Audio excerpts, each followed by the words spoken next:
It really can be crushing because for lots of folks, they lose their belief system, they lose their higher power, they lose their community all at one time. Welcome back to the You Need a Counselor podcast. This is a show presented by Heart and Solutions Counseling Agency.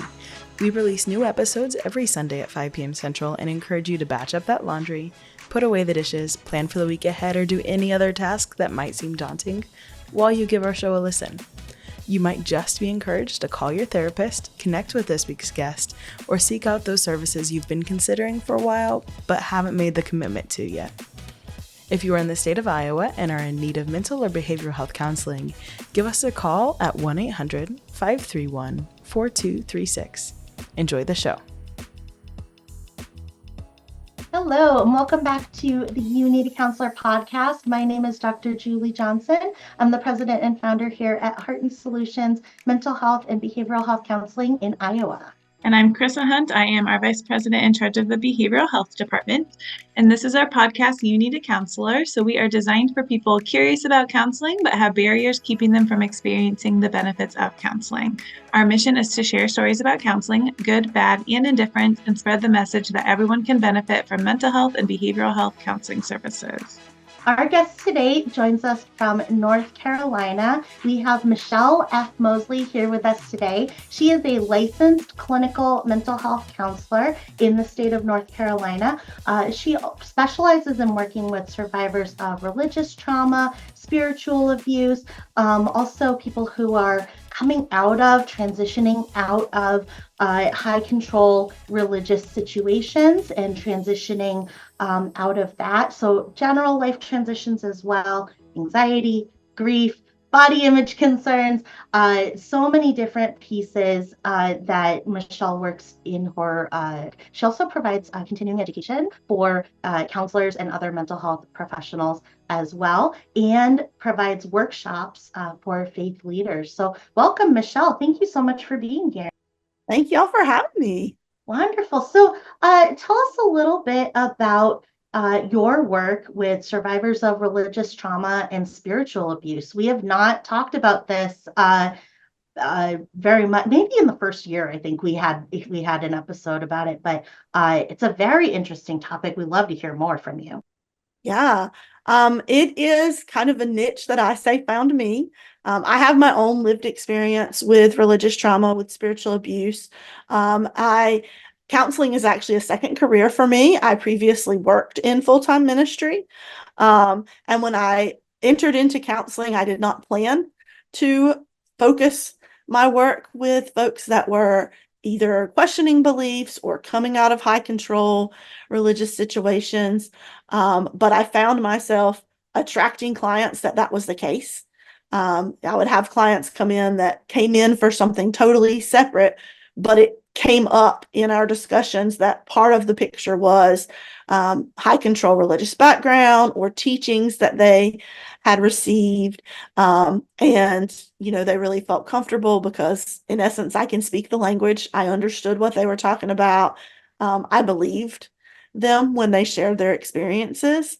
And so it just became more and more of my work. And I realized there is such a need, that there are many, many folks that are dealing with the after effects, the repercussions of being part of a high control religious system. And they start questioning their own beliefs, their values, trying to figure out, okay, what part of this maybe fits for me and what part doesn't. So I really view my role as supporting them in figuring that out. I have some clients that very much want to hold on to some piece of their faith or religious background, and I help them figure out, okay, how can I do that in a way that's healthy? And I have others that don't want that to be a part of their life at all. And so I help them figure out, okay, what does my life look like when I separate from whatever that background might have been? And it's really interesting because you said you had you were working as a minister, like in full-time ministry work. So is that difficult for you, like going from working in ministry to now like helping counsel people who like had abuse and potential or trauma with religion? I'm at a point now that I have done so much healing in my own journey that I feel like I'm really in a place that I can bring my experience in a very helpful way. I would say early on in the transition, those first few years, it wouldn't have been very, I wouldn't have been very helpful to folks. And I wasn't working with folks that were experiencing their own struggles with related to religious harm. But it has been interesting. One of my favorite parts of my ministry job was being able to work with people one-on-one and talk through things with them and support them. And at that point, it was coming from a religious kind of context background. And so that carried over very much into counseling of still working with people, supporting them, hearing their stories and their struggles, but supporting them in a different way, not from that religious context, but being able to bring in the mental health background and a more holistic perspective. Now, can you explain to us what are religious traumas and what is spiritual abuse? Sure, yeah. So religious trauma is anything that happens too fast, too soon, is too much for your nervous system, but it also has a religious context to it. So it might be related to spiritual teachings, religious teachings. It happens at the hands of a religious leader or a religious group. So it is similar in some ways to any types of trauma, that it is too much too soon for your nervous system, that you're not able to get back to a place of safety and be able to kind of work through that as soon as it happens. But it has that added piece of there's a religious or faith context built into the experience. Um, and then spiritual abuse, that can encompass all types of abuse. It can be verbal, emotional, mental, physical, and it can honestly, it can be conscious or unconscious on the part of the abuser. But it has that spiritual component to it. So examples can be leaders uh, saying things or directing you to do things that are harmful, but saying that that is coming from God or from the higher power. So once again, bringing in that spiritual component into abusive actions or words. Can we hear your own story then of what happened in your past that led you kind of to not only counseling, but also to working now with people with the spiritual abuse that they had? Sure, sure. Like I said, I worked in vocational ministry, almost 10 years in vocational ministry, about 15 years total when we consider volunteer, vocational, all of that. And I actually worked with a ministry focused on college students. And so a lot of my work was with young adults, helping them transition to college and offering opportunities to continue to grow in their faith.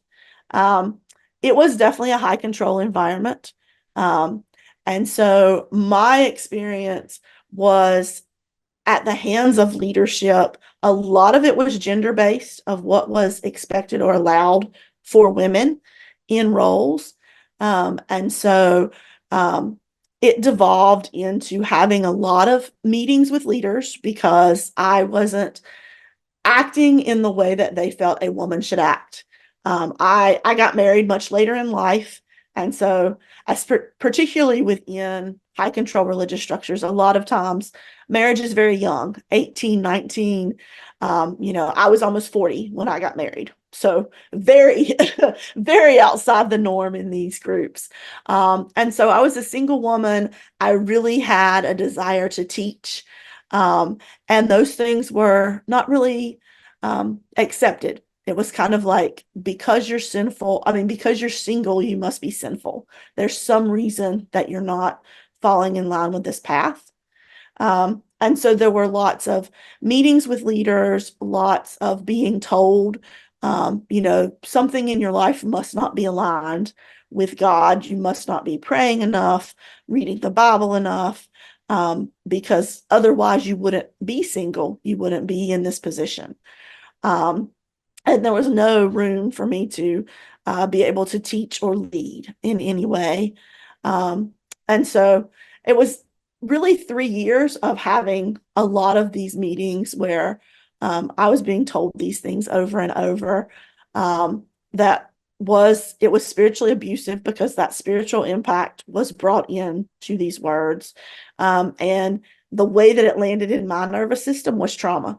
I didn't have anywhere to go to find safety and to be able to process through what was happening. I actually, at that time, was also told, mental health. You don't seek counseling. You don't seek outside of the church or outside of God's word for support. Medication is not okay. You shouldn't be relying on something outside yourself. And so all of those messages are coming in as well, keeping me from seeking any support. Um, and so that's kind of the short story of my experience. Like I said, it was really 3 years of the main experience, but a little bit longer than that with all of it. And so coming out of that, I just knew that I couldn't be part of that system anymore, that it was very controlling, that it didn't feel like something that if there is an all-powerful, all-knowing God, or spiritual higher power out there that was created by that spiritual higher power. It seemed this is created by man, and it is very patriarchal, and doesn't allow room for all of the different ways that people can be. So, yeah, coming out of that, I just knew that I wanted to be able to help and support people in a way that was more honoring of all of the different identities and ways that people exist in the world. Absolutely. When our higher power or God or whoever we are having relationship with in a spiritual way, when that higher power is tied with religion, and then religion becomes the source of our traumatic experience, and then we go, that was my safe place, though. My higher power and my relationship with my higher power, Yes. how my higher power sees me and thinks about me and takes care of me, like that was my safe place. And now the man-made parts, which are the religion parts, um, become not safe, become dangerous. And then because they're so tightly linked, when it's spiritual abuse, it becomes very isolating because we say, okay, I can't go to my safe place because my safe place is aligned with my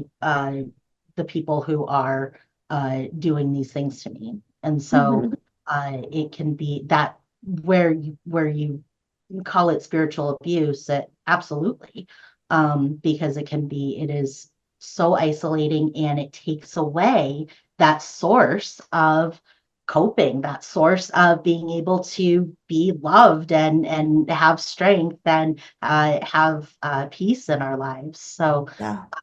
absolutely, very, very powerful. And I think so many people have difficulty with having religious wounds and simultaneously yearning for that spiritual life and yearning Mhm.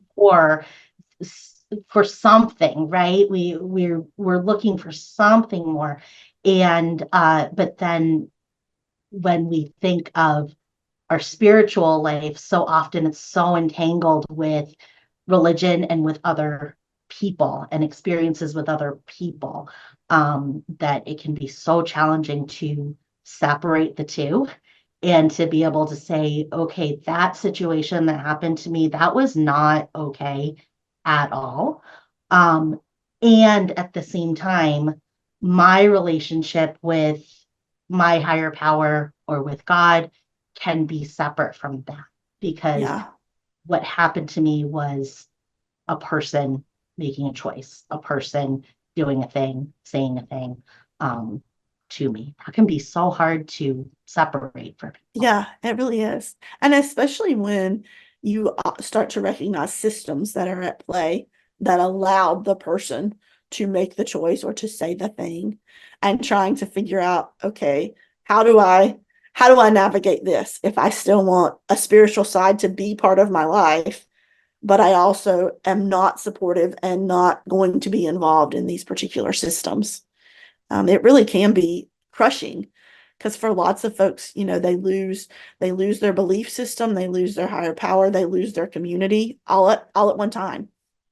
And I see you mentioned then that you had both a bad and a great counseling experience. Can you kind of go over both of those and the difference between the two? Sure. So for me, my bad counseling experience, and honestly, I think there's a lot of people who, um, at least I come from an evangelical Christian background, at least within that background, have probably had a similar experience. That someone calls themselves a counselor. They don't have any clinical training. They may have taken maybe an hour or two of some kind of biblical course to provide some verses for support. Um, and church leaders or ministry leaders refer someone, hey, here's this biblical counselor. Um, and that was my experience, that I was referred by a church leader that I trusted to someone who said they were a biblical counselor.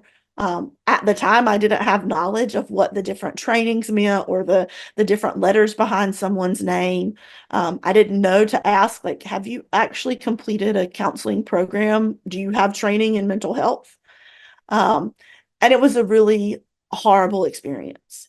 That person was relying on Bible verses, quoting things to me that it felt like, okay, but I already know that. I have read the Bible and this is what I'm struggling with, and I need somebody that can help me untangle this. And somebody that I feel like has some type of knowledge or training beyond what I have. Um, and so rather than being encouraging or helpful, it felt even more discouraging because it kind of felt like, okay, well, you're the person that's supposed to help me. You're telling me these Bible verses that I already know, and I'm not finding them helpful. And I'm actually feeling even kind of more condemned that I'm struggling with this. At the time, I was struggling with some depression. I'm struggling with this depression, not feeling like I'm enough, and then I'm also being given these verses that make me feel like, okay, and God doesn't think you're enough. So that was my not positive experience. Um, my positive experience was actually directly after everything kind of came to a head with the ministry I was working with, and I had made the decision of I can't continue working within this group. I sought out a counselor who had training, who had a master's degree, had credentials, had learned and studied about mental health. And at that time, was also a counselor who had a Christian worldview and could bring that into it because that was important to me. And she was the first person to call it trauma. I felt like I was going crazy. Like, why does this feel so hard? Why am I having so much trouble? Am I really this bad of a person? Um, and she was the first one to say, Michelle, it really sounds like you're having a trauma response. Like a lot of these things that you are talking about are things that fall in line with someone who has experienced trauma. And for me, that was just really, it was relieving because it was like, oh, there's a name for this. Like there's a reason that I'm having all of these reactions and these responses. Okay, let's talk about that. And so then we were able to process that with that particular counselor. I also did some EMDR around my whole experience, and that was able to process it in a different way than just talk therapy. Um, and so that was a really helpful experience with a therapist. Absolutely. Yeah. And how did you, so you had talked about the messages that you were receiving about counseling and mental health counselors and the, you know, the message of, no, that's not for us. That's not, what you need. So how did you get yourself into that place where you could go seek a mental health professional? Yeah, I don't know for sure. I don't know that I can pinpoint exactly how I got there. I started realizing that all of the solutions that were being offered were not solving anything. That in some cases just were kind of neutral, and in some cases were making things worse. And so I started looking into, okay, what kind of mental health providers are available, and like reading bios and websites and things, because at that point in time, it was important that the person have a Christian worldview. Um, and I also knew that I wanted somebody that had some training. Like, did you go to school for this? Have you taken courses in mental health and like understanding how to work from a mental health perspective? I didn't necessarily have, all the knowledge I have now on this side of grad school of what I was looking for.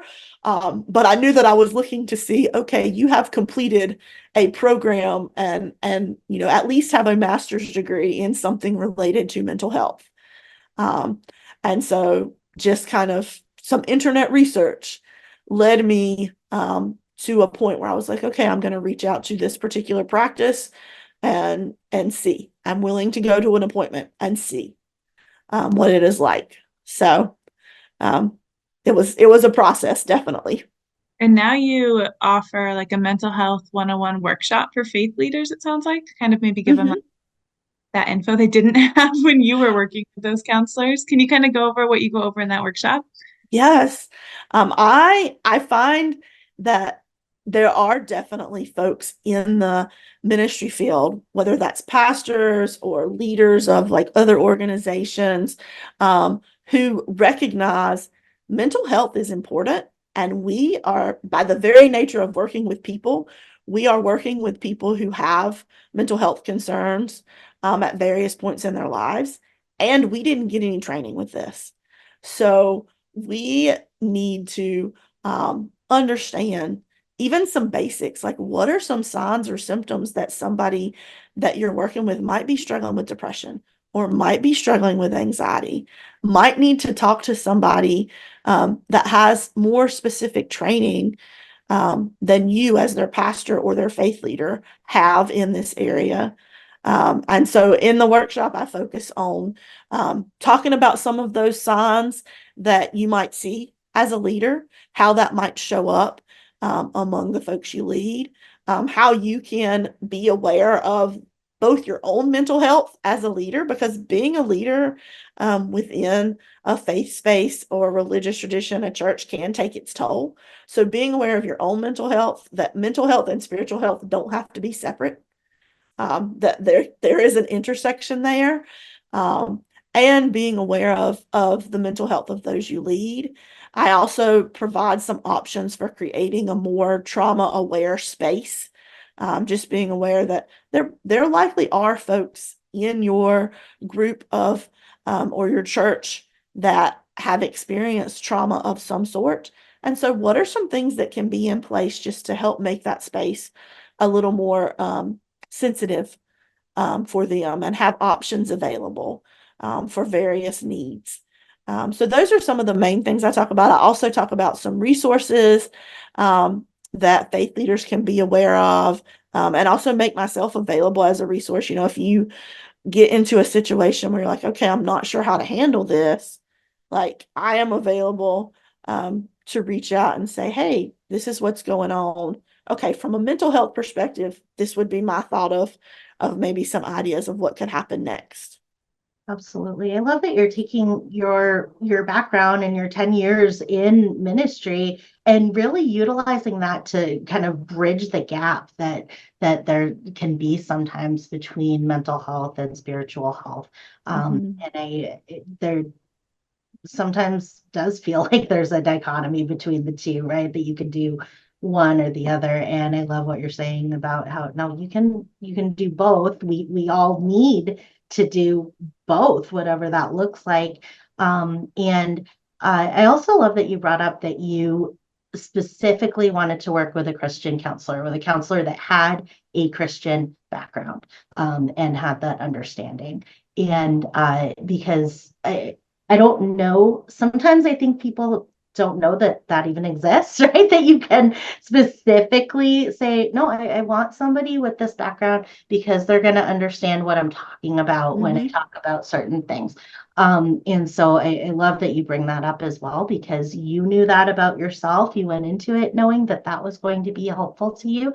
And I think it's just encouraging that other people, if you're going, oh, I don't know, I'm told that it's wrong to go to counseling, right? I'm told that it's going to, they're going to tell me things that are going to interfere, right, with my religious practice or my spiritual practice, that there are counselors, many counselors that have that religious background that might align with, or the spiritual background that might align with what you believe or feel as well. Yeah, yeah. And I think it's also important for folks to know that someone may not personally completely align with your belief system.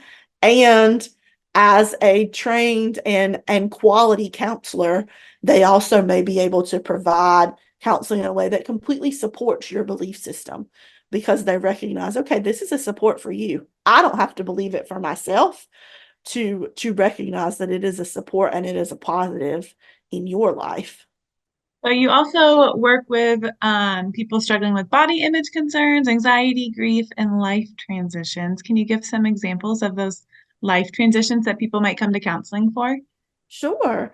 I find that all of the things I work with a lot of times overlap with that spiritual piece.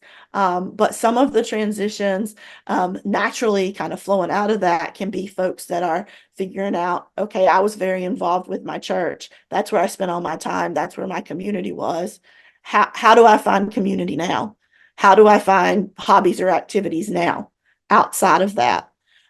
Sometimes I've done a lot of work with young adults who are transitioning maybe from that college or grad school stage into, okay, now I have my first real job. I'm figuring out like, how do I pay for housing? What does life really look like as I'm entering into more of that adulthood phase and independence? Sometimes it's transition away from a relationship. It could be transition from how you've related to family or from a partnership type relationship. And so really any kind of transition we go through in life, um, having the space to talk through it and to be able to hold both, often there's grief and excitement depending on the transition, and being able to hold both of those um, can be part of the work depending on what the specifics are. Yeah, I mean, you brought up a great point about transitioning out, recognizing that there is religious traumatic experiences that you're continuously having, or that there might be spiritual abuse that we might be suffering. And when we start to recognize that, somebody gives us the word, or we listen to something, we go, oh my gosh, that there's a word for that, like you said, Mm-hmm. right? Like this is something that it's not just me that's going through this. When we transition out of those high control religious situations, it's it seems like it could be very similar to transitioning out of the military or out of a prison situation. We had a guest a few weeks ago that talked about transitioning out of prison and how challenging that was, because just like with a religious situation, your community, your resources, your friends, your activities in your routine of, well, yeah, like what am I going to do now on Sundays Yeah. and Wednesdays, right? Like how am I going to see people outside of my house if I'm not having these relationships anymore, and the loss of those Mm-hmm. relationships. And so having, I guess, recognizing like you are that it's both. It's not necessarily going to be a woohoo, now I'm free situation. When we're doing any kinds of transition, there's going to be some of that, and there's going to be like, that was those were my friends since I was in junior youth group, Yeah. those were my friends since second grade. And having the hurt of that can sometimes come with the rejection of a person who has gone against those religious teachings. Yeah, yeah. Particularly if someone's coming out of a very high control environment where really their whole life was, that belief system, that particular community. They have always been taught an us versus them kind of dynamic. They may have even been in a situation where the leaders made the decisions for you, from how you spent your time, to what you wore, to what activities you were allowed to be involved in. So to all of a sudden not have that structure, there can be the relief of, oh my goodness, okay, I'm free, but also the like, well, what do I do now? Like, I don't know how to make a decision because I've never gotten to make a decision. Absolutely. And do people who are transitioning out of those high control environments, is there that sense of fear sometimes of the unknown, right? Those others that are not part of our community, that don't do things the way that we do, right? That fear of, well, is it true, right? Yeah, That it's yeah. not safe out here. That is definitely the case sometimes. And I find that a lot of people that often in some way they got to interact with somebody that was considered part of quote unquote them, whoever the other is, because it depends on your group who's going to be considered other. But they had the opportunity to interact with someone who was part of that other group. And they're like, oh, they're not the horrible person that you told me they were. I actually like that person. Or I like this about, the things that they do, or their culture, or their beliefs. And so that is part of, for a lot of people, that is part of kind of the initial like questioning or thinking about leaving a situation. So that can be a hard dynamic too of, okay, so I know these people are not evil like I was taught they were. And it's also scary to suddenly be out in this world that I haven't been prepared for at all. Can you give some examples of interventions that you do in your sessions to work with clients leaving those high control environments? Sure. So what I do really depends on the particular client and their background, what they're coming in with. But sometimes it will include some aspects of narrative therapy. So creating space for them to be able to tell their story, to talk about their experience in a space where they are believed, um, and to understand some of the narrative that they were given, and how they might want to flip that or turn it on its head, or not embrace that narrative anymore, whether that is beliefs about themselves or about others or about God. So that sometimes is part of it.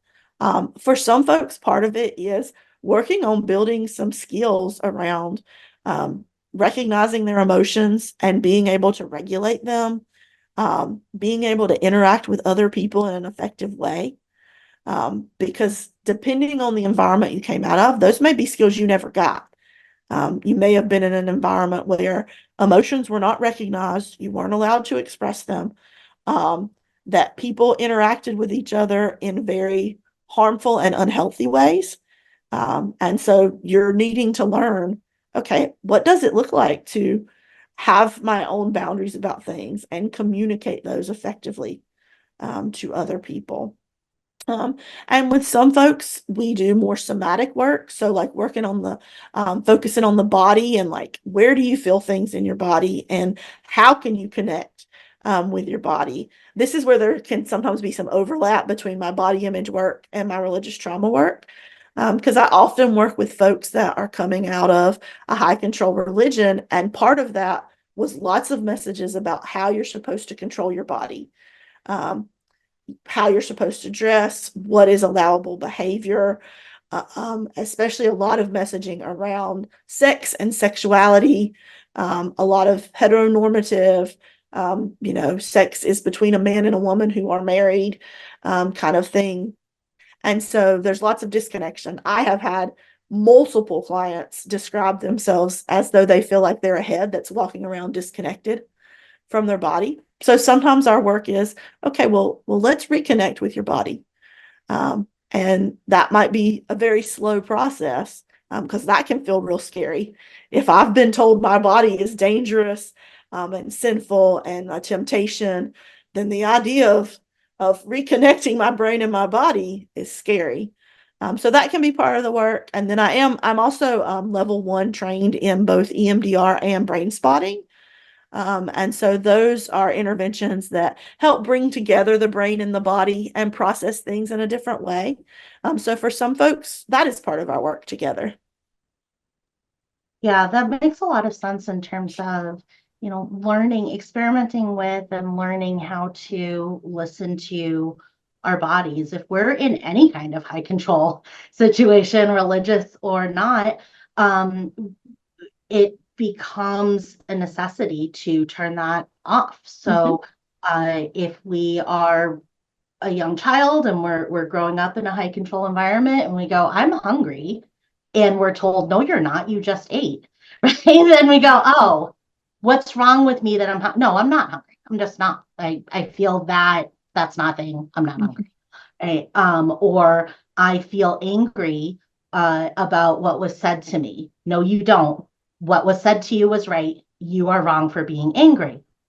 Oh, okay. Nope. I felt like I was angry, but I really wasn't. That's not a thing, right? And so we just over and over and over just get completely disconnected with our true needs, our body's Mm-hmm. needs, our emotional needs. And so then when we are transitioning out of that, and it is like how it is when we're first born. Because when we're first born, we don't know how to say, I'm cold.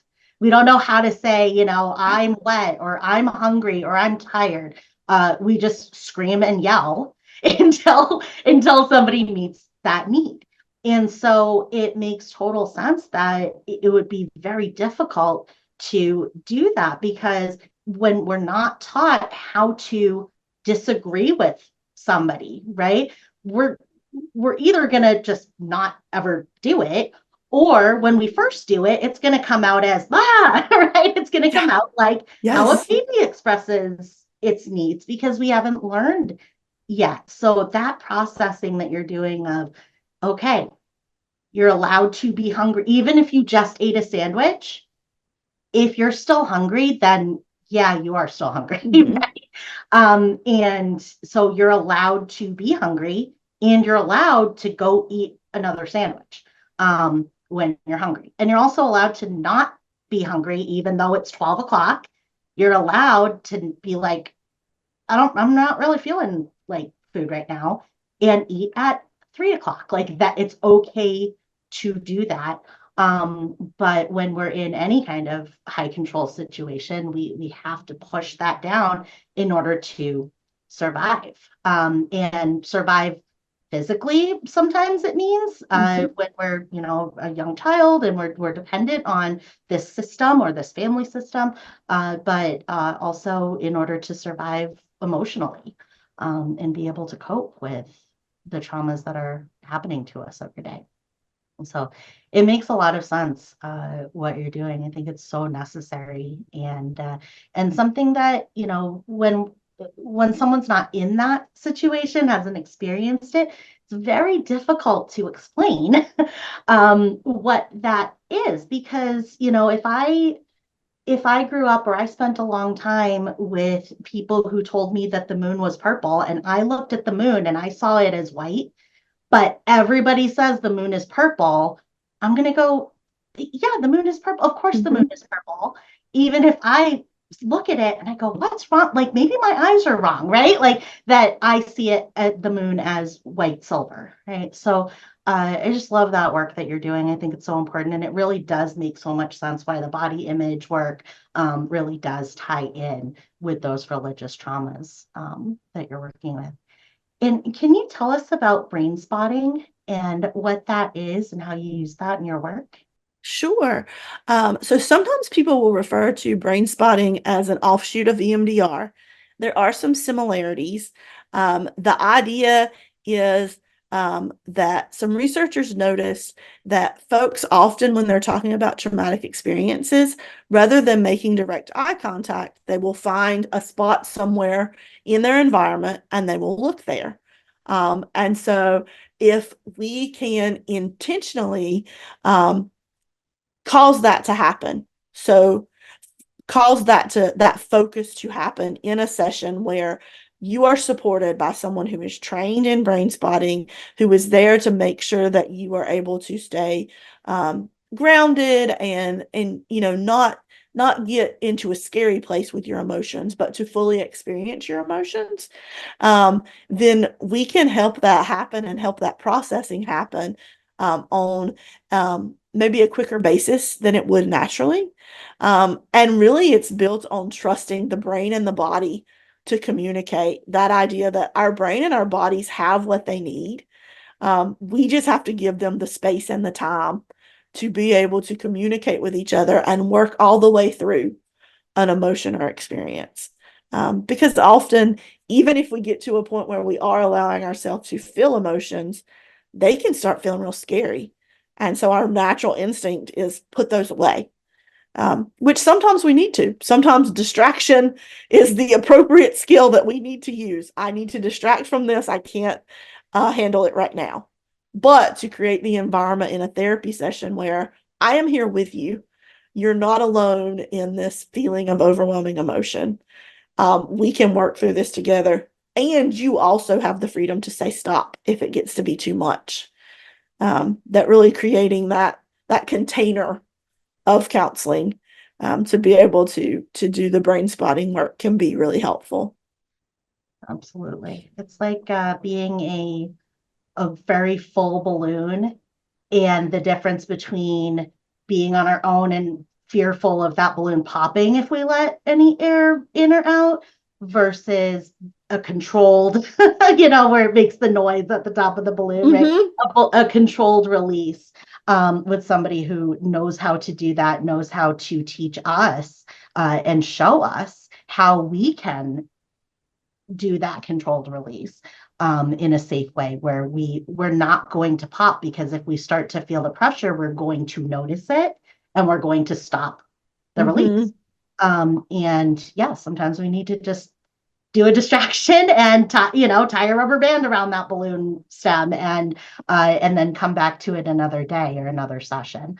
So I love that, because what you're focusing on in both of those, in brain spotting and in EMDR, is the safety, and the safety to safely be in control of how much we are processing, which is exactly the opposite of your definition that you gave of trauma, which is too much, too fast, right? I can't process it all. I have put it now. I can't, versus doing the exact opposite intentionally of, no, you're in control of how much comes in and how much goes out, and you can stop it at any time. And I think that is so important.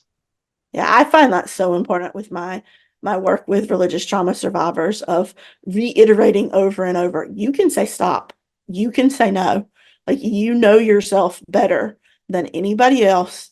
And there's always a part of me that the first time that a client is like, I don't think that's going to work for me. Internally, I'm like, yes, you felt safe enough to say no to me, especially if they're coming out of a situation where they were never able to say no to anyone. I'm like, oh, that's a celebration. Yeah, definitely. So are your services in person? Do you do telehealth? Do you strictly work in North Carolina? Can other clients reach out? And same with the workshops too. So my clinical services, so anything that is counseling, is strictly in North Carolina due to licensing restrictions. I'm licensed in North Carolina. I am all virtual, so I can see folks anywhere in North Carolina. And I do both individual work and group therapy.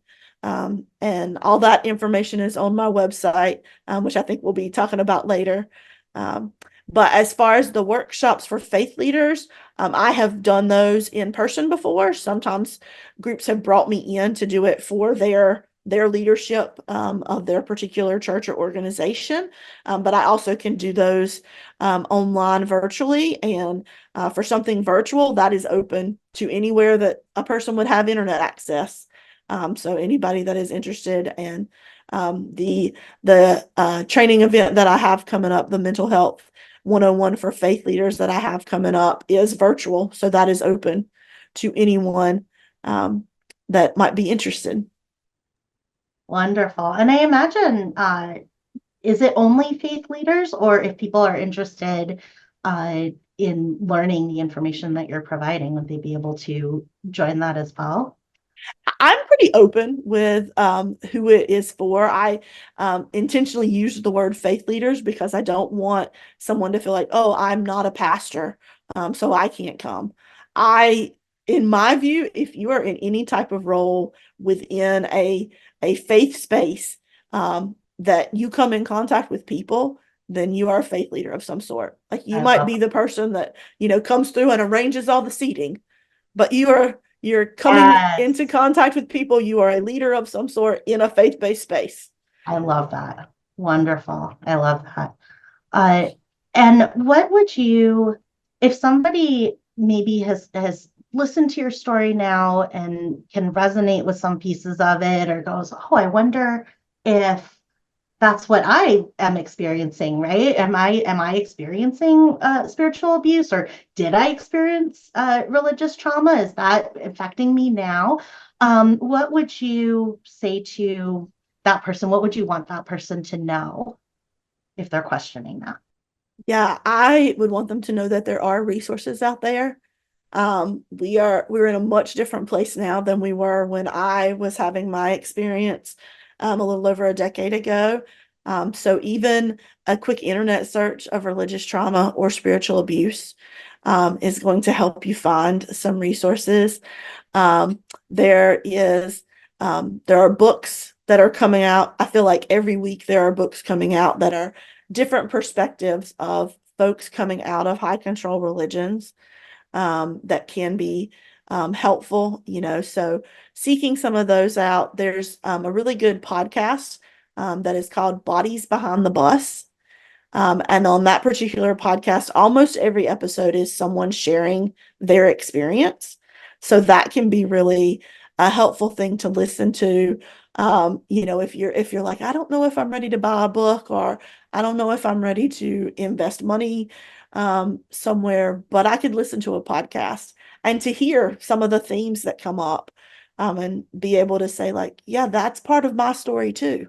Okay.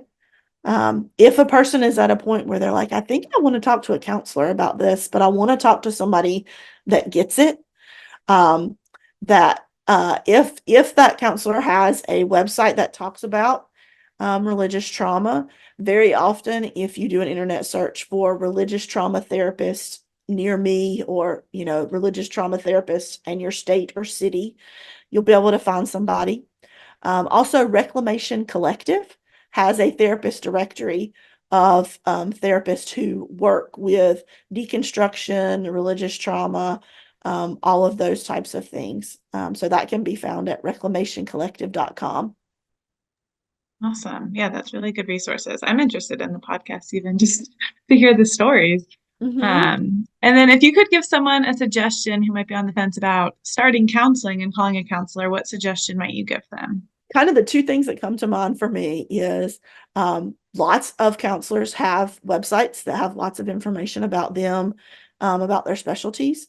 And so if you're a person that wants to gather some information beforehand, I think that can be a great resource. I know for me personally, I try to make sure that my website really represents who I am, so somebody can get a feel for who I am and how I approach things beforehand. Lots of counselors offer a free consultation, like a 10-15 minute consultation before you schedule. That can be another great option, just to have some interaction with that person. And if there's specific parts of your experience, your current concerns, or your identity that are really, you want to make sure they get it, that you can ask questions about that. You can say, hey, I'm coming from this background. What do you know about that? or what kind of experience do you have working with this, or I'm bringing this identity into whatever counseling relationship. So those are two suggestions I would have. Check out the websites and take advantage of those free consultations to get a feel for who a counselor might be. Wonderful, wonderful suggestions. And if you are in North Carolina and interested in virtual counseling, which I love virtual counseling, I just think it's the best. Um, so if you are in North Carolina and looking for counseling, the website is www.michellefmoseley.com. And you also have a blog on there, which is pretty cool. There's a lot of really neat topics in there as well. So lots and lots of great resources on the website. And anybody who is interested in signing up for the September virtual one-on-one, or not one-on-one, 101 group and discussion, go ahead and visit the website, and all the information is on there, as well as for that individual one-on-one counseling anywhere in North Carolina. And so thank you so much for visiting with us, Michelle, and sharing your story and sharing all of these amazing resources. I think that it's a topic that absolutely we need. We need people doing support work, and we need people doing education work. And I'm so glad that you're doing it, because you're doing an awesome job with it. Thank you so much for having me. I'm so I hate that people have these experiences, but I'm so glad to be able to talk about them and share them and let folks know you're not alone. Absolutely. Love that. I'm Michelle F. Moseley, and I need a counselor.